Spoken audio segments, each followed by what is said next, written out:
Hey, Jeremy here. Welcome to this follow-up video in our tone sample series on chasing Meshuggahs sound. In this video, we're going to break down how I got the tones and put together the overall mix you heard in the video last week. I'll put a link up here in the corner. Go give that a listen. When you come on back, we'll jump into Logic and break things down.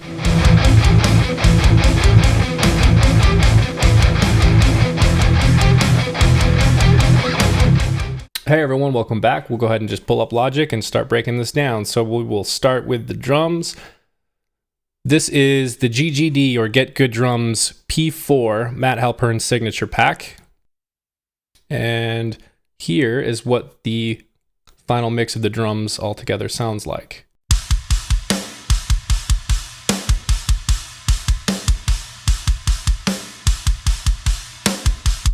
All right. So that is the drums.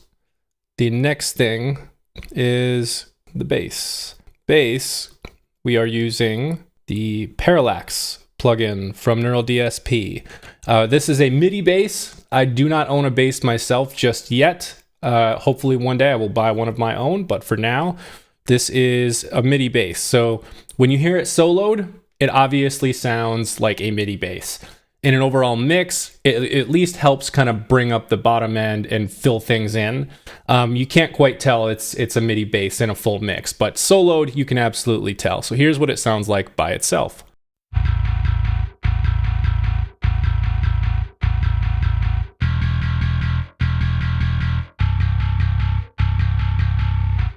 So you can hear it sounds pretty robotic. I've tried playing with the velocity a little bit just to kind of change things up so it isn't like super robotic, but it's still kind of robotic. But in a mix, you'll hear it's quite a bit harder to tell that it's so robotic. All right, so moving on to the guitar tracks. So for these, I am using the neuraldsp Fortin NTS suite on the left track and the neuraldsp Fortin Nameless on the right track, just to kind of give it a little bit of a tone difference. Here, we'll take a look at the settings of the NTS first. So starting with the stomp boxes, we have the Zool engaged at about maybe 1, 2 o'clock-ish, and the grind engaged at about 11 o'clock. You can see the settings here. I'm not going to read every single one of these. Feel free to take a screenshot, but I will also be exporting presets and uploading those to the comments in the video. And the speaker section is actually using a custom impulse response that I built using the ML Sound Lab Miko plugin, which I will show you in a second. And I also will be exporting the preset for that too. All right, so let me solo this left track using the NTS. And what I'll do is I'll show you the difference in the impulse response. All right, so the first thing we'll do is we'll listen to the built-in impulse response, which is fantastic, by the way. I just was kind of trying to dial in something a little custom using the Miko plugin, so that's what I went with for the video. That these impulse responses that come with the plugin are fantastic by themselves. And here's what that sounds like.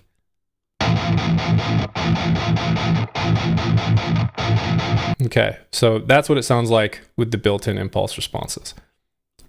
Here is the custom one that I built using the Miko plugin.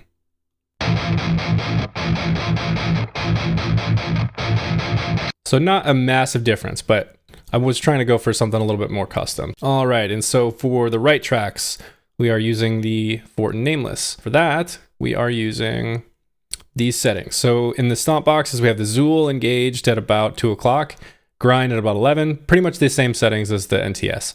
The amp settings, you can see those here. And again, I will be exporting presets for this as well. And the impulse response is using my custom impulse response.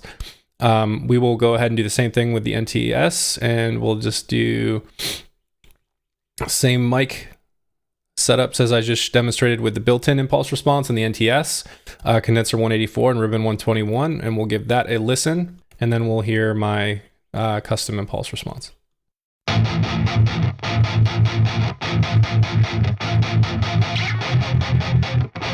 Okay, so that's what the built-in impulse response sounds like. Again, still sounds really good.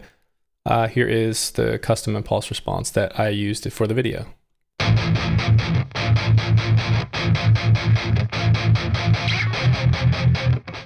All right, so those are the settings that I used to get the tones you heard in the video last week.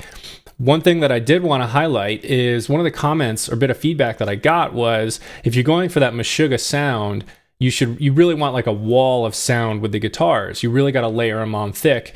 And I had double tracked it. So obviously that wasn't providing like that wall of sound, if you will. So I went ahead and before I started this video, I went ahead and quad tracked the guitars. So here's the difference in that. So this is the double tracked guitars soloed.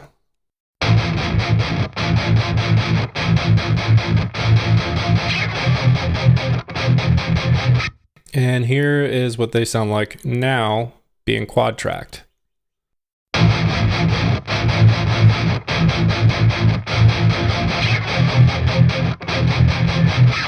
Okay, so that is how it sounds now. So we'll go ahead and we'll listen to everything together in the full mix and see what it sounds like. And here it is.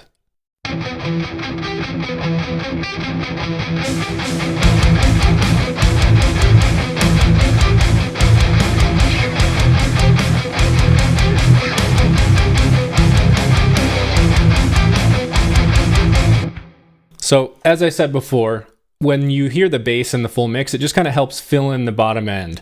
And with that parallax plugin, it actually adds some additional like growl or gnarl, if you will, to the overall sound of the tone of the guitars and the bass and everything together. So we'll listen to what it sounds like without the bass, and you'll hear the difference here. So I'm going to start it without the bass, and then around halfway through or so, I'll turn on the bass. You can really hear in that bottom end and that gnarl kind of start to come through.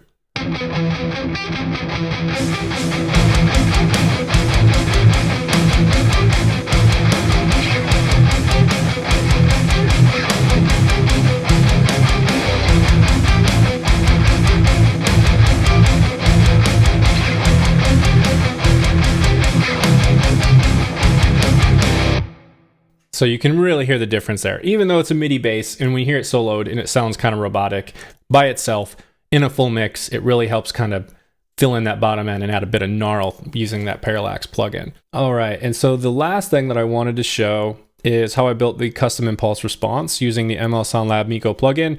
And before I get into this, I will tell you I will be exporting the presets for this as well. But there's 4 mics here. You can see the placements. First mic is a 184, condenser 184, second's a ribbon 121, dynamic 90, and a dynamic 57. The cabinets are the Diesel 4x12 and a Mega 4x12 old.